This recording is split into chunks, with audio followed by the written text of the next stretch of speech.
जय श्री कृष्ण। ईश्वर से प्रार्थना करते हैं कि आप सभी स्वस्थ रहे, व्यस्त रहे और मस्त रहे। आज से एक हम नई जानकारी आपको देते हैं कि जो भी आपको ये वीडियो बना के दे रहे हैं, इसके साथ में हम आपको कुछ प्रश्न भी देंगे। आप उसका आंसर दें, उत्तर दें कमेंट्स बॉक्स में। अगर उत्तर नहीं देते तो हम दे देंगे आपको जानकारी के लिए। हमारी संस्कृति के अनुसार, हमारे धर्म के अनुसार आपसे प्रश्नावली, प्रश्नों के उत्तर पूछेंगे। एक एक प्रश्न देंगे, ज़्यादा नहीं देंगे।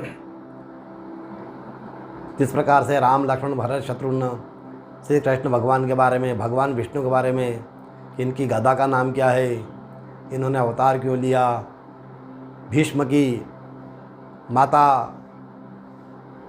5 पांडवों की पत्नियां, इन सब के बारे में आपको जानकारी हम देते जाएंगे, प्रश्न पूछते जाएंगे। आप उनका कमेंट्स बॉक्स में हमें प्रश्न का उत्तर दें। अगर आप देने में असमर्थ है तो हम आपको अगली वीडियो में उसका उत्तर ज़रूर देंगे। और निवेदन करता हूं, मेरे चैनल को सब्सक्राइब करें, लाइक करें, शेयर करें, कमेंट्स अवश्य करें। कमेंट्स करेंगे तो हमें जानकारी मिलेगी कि आप लोगों को कैसी लग रही है हमारी वीडियो। अभी वैशाख का मास चल रहा है। वैशाख के मास में दान का महत्व बहुत ज़्यादा रहता है।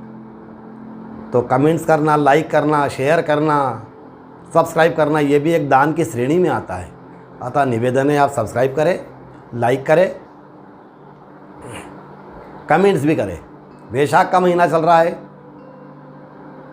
नारद जी के अनुसार इस माह को ब्रह्मा जी ने और सभी देवी देवताओं ने इस माह को श्रेष्ठ बताया है। धार्मिक मान्यता के अनुसार वैशाख मास में पाप कर्मों से मुक्ति पाने के लिए स्नान का और दान का महत्व बताया गया है। आप और हम इस नश्वर शरीर के साथ इस मृत्यु लोक में जन्म लिए हुए हैं, तो हमसे कहीं ना कहीं पाप अवश्य होता है। कली काल में आप और हम सभी कली काल में जन्म लिए हुए हैं, तो कहीं ना कहीं सभी से पाप होता है। किसी भी तरह का पाप होता है, मानसिक, दैहिक, जो भी अलग अलग तरह की जो भी ताप होते हैं, संताप होते हैं, पाप होते हैं, उन सभी का स्नान करने से, दान करने से इसका निर्वहन हो जाता है। इस मास में कुछ विशेष उपाय करने से जातकों के कई तरह के शुभ फल प्राप्त होते हैं।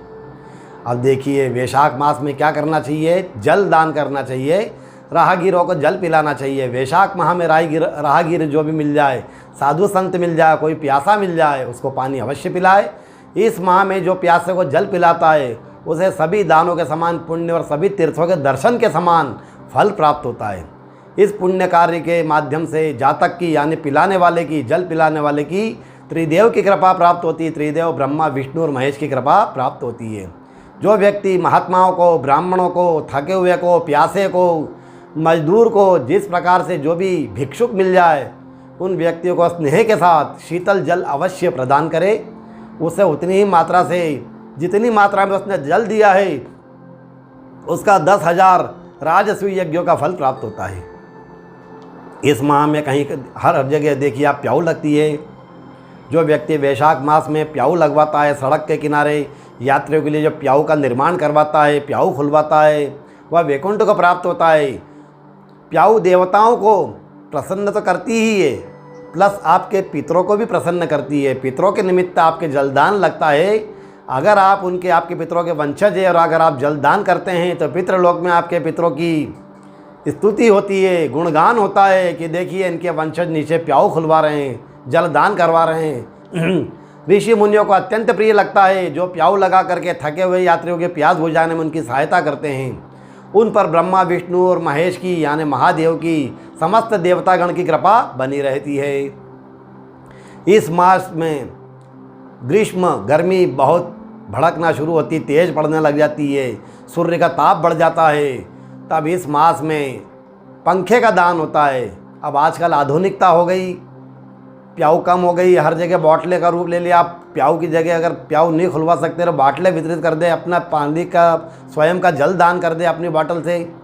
पंखे का दान होता है। तो पहले पंखे चलते थे हाथ के, और ये सब आजकल सब टेक्नोलॉजी नई नई हो गई, तो छोटे छोटे इलेक्ट्रॉनिक पंखे आते हैं। कहीं पे भी मंदिर में, किसी ब्राह्मण के घर में, किसी गरीब के घर में, जो आपको लगता है कि भाई गर्मी तेज़ पड़ रही है और उसके यहाँ पंखे की व्यवस्था नहीं है, मंदिर में नहीं है, तो वहाँ पंखा लगवा करके शीतलता का एहसास प्रदान कराएं उनको।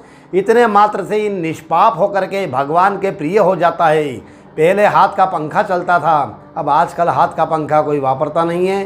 तो उसी प्रकार से आप ये पंखे का दान कर दे, कूलर का दान कर दे, एसी का दान कर दे, यथाशक्ति जो भी करे। जो इस मास में पंखा दान करता है या उसका यंत्र प्रदान करता है, वायु का यंत्र, वह सब पापों से नाश करके ब्रह्मलोक को जाता है। इस मास में अन्नदान का सबसे महत्वपूर्ण उपाय बताया गया। अन्नदान मनुष्य को शीघ्र ही पुण्य प्रदान करने वाला होता है। इसलिए पूरे संपूर्ण संसार में अन्न के समान दूसरा कोई दान नहीं है। दोपहर में आए हुए कोई भिक्षुक को, कोई ब्राह्मण को, कोई अतिथि को, मेहमान को, जो भी आपके घर आते हैं, तो मेरा आपसे निवेदन है कि उन्हें भोजन अवश्य करवाए।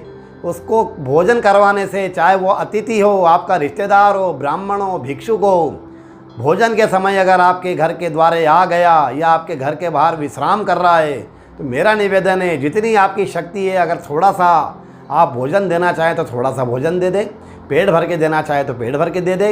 इससे अनंत पुण्य की, इसकी कोई गणना नहीं है, अनंत पुण्य की प्राप्ति होती है। इसी प्रकार से इस माह में उपानह दान किए जाते। उपानह यानी जूते, चप्पल, चरण पादुका, पदत्राण जो बोलते हैं अलग अलग भाषाओं में। शास्त्र कहते हैं कि विष्णु जी को यह वैशाख मास अत्यंत प्रिय है। इस मास में किसी ज़रूरतमंद को व्यक्ति को पादुका का दान करे, जूते का, चप्पल का, सैंडल का, जो भी आप दान करना चाहे वह दान करे। जूते, चप्पल, सैंडल का, पदत्राण का दान करने से वह यमदूतों का तिरस्कार कर देता है। यमदूत उसको स्पर्श नहीं कर पाते और वह भगवान श्री हरि के लोक में जाता है।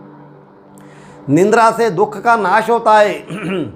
निंद्रा से दुख का नाश होता है, निंद्रा से थकावट दूर होती है। इसलिए जो मनुष्य पंखे का दान करता है, जो कूलर का दान करता है, एसी का दान करता है, उसके सारे दुखों का नाश हो जाता है और परलोक में उत्तम गति को प्राप्त होता है।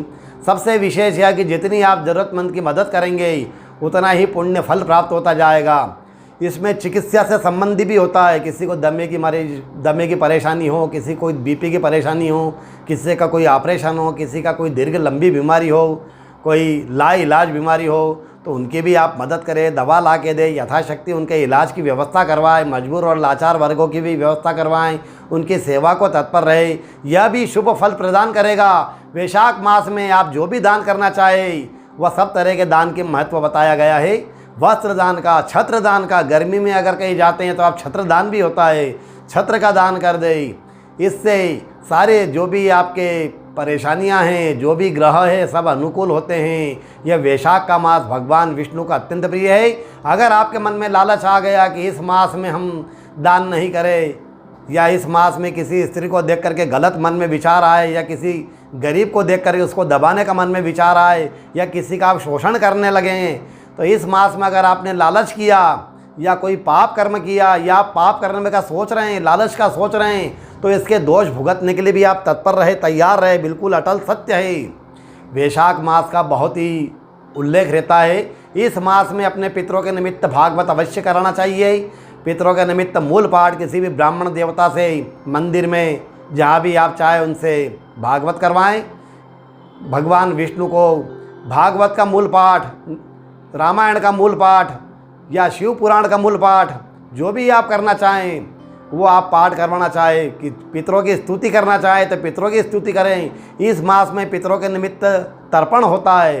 पितरों के निमित्त पूरे मास, एक मास संलग्न तर्पण चलता है। अगर आप पितरों के निमित्त जल दान देंगे तो भी आपका बहुत ही शांति महसूस होगी, हर प्रकार की समस्याओं का समाधान होगा। लक्ष्मी आपके दरवाजे पर आके खड़ी होगी, लक्ष्मी आएगी।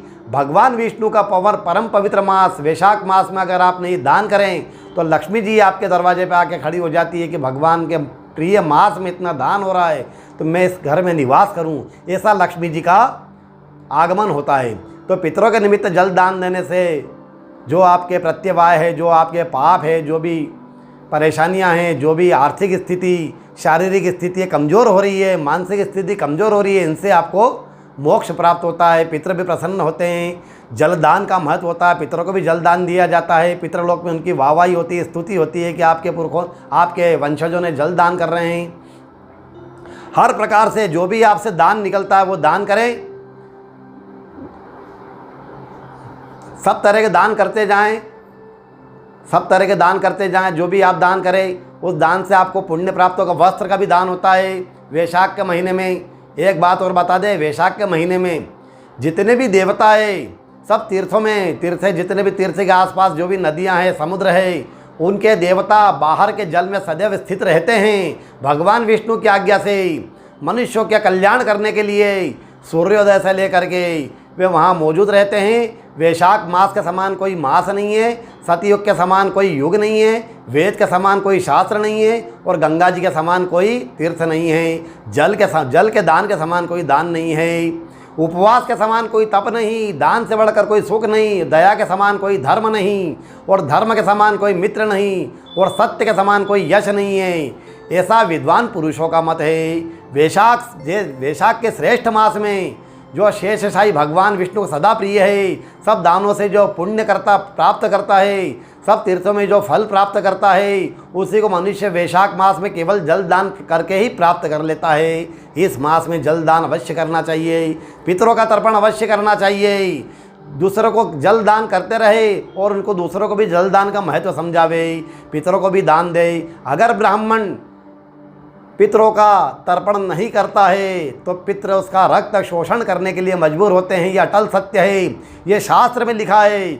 अगर आप ब्राह्मण हैं तो आपको अवश्यंभावी करना चाहिए। दूसरे वैश्य क्षत्रिय जो है ये तो कह देंगे साहब हम तो ब्राह्मण नहीं, हम तो जानते नहीं हैं। लेकिन मेरा निवेदन है ब्राह्मणों से कि पितरों के निमित्त जल दान अवश्य करें। जो मार्ग में थका हुआ मिले उसको जल दान दे, उसका तिरस्कार ना करे। जिसने प्याऊ लगा करके थके हुए को मनुष्य को संतुष्ट किया है, उसे ब्रह्मा विष्णु शिव आदि देवताओं को संतुष्ट कर लेता है। वैशाख मास में जल की इच्छा रखने वाले को संतुष्ट अवश्य करना चाहिए। जल दान देना चाहिए, छाया दान देना चाहिए। छाया दान में छत्र दे सकते हैं, उपा न देना चाहिए। सैंडल जूते चप्पल पद त्राण दान देना करना चाहिए। जितना आप शांत चित्त से ये दान करेंगे उतना ही आपको आत्मिक शांति महसूस होगी। दिखावा ना करें, शांति से जो भी आपको देना चाहे वह सब दे सकते हैं। वैशाख मास का महत्व बड़ा ही पावरफुल है। वैशाख मास से सुख से अतिशय पुण्य प्रदान करने वाला तो है। पाप रूपी ईंधन को अग्नि की भांति जलाने वाला मास है यह। जो पाप रूपी जो ईंधन हमारे शरीर में इकट्ठा हो गया है वो अग्नि की भांति जलाने वाला परम मास है, परम सुलभ मास है तथा धर्म अर्थ काम मोक्ष चारों पुरुषार्थों को देने वाला है। अतः कोशिश करें कि अधिक से अधिक सेवा और मदद कार्य करें, पुण्य कमावे। सभी से निवेदन करूंगा कि आपको मैं फिर एक प्रश्नावली भेज रहा हूं, एक प्रश्न पूछूंगा आपको मैं। इस प्रश्न से आपको कमेंट्स बॉक्स में उत्तर देना है और जो भी आपको उचित लगे वैसा उत्तर दे। इसमें कोई किसी प्रकार से आप अपने आप को अपमानित ना समझे। गलत उत्तर भी देंगे, आपका स्वागत है, इससे आपको ज्ञान की प्राप्ति होगी। आज का पहला प्रश्न मैं आपको बताता हूं कि शेषनाग के पुत्र का क्या नाम, शेषनाग के पुत्र का क्या नाम है। अगली वीडियो हम बताएंगे, उसमें आपको शेषनाग के पुत्र का नाम बताएंगे। सभी से मैं निवेदन करूंगा मेरे चैनल को सब्सक्राइब करें, लाइक करें, शेयर करें, कमेंट्स करें। सभी को सादर जय श्री कृष्ण। सभी स्वस्थ रहो, व्यस्त रहो और मस्त रहो। जय श्री कृष्ण।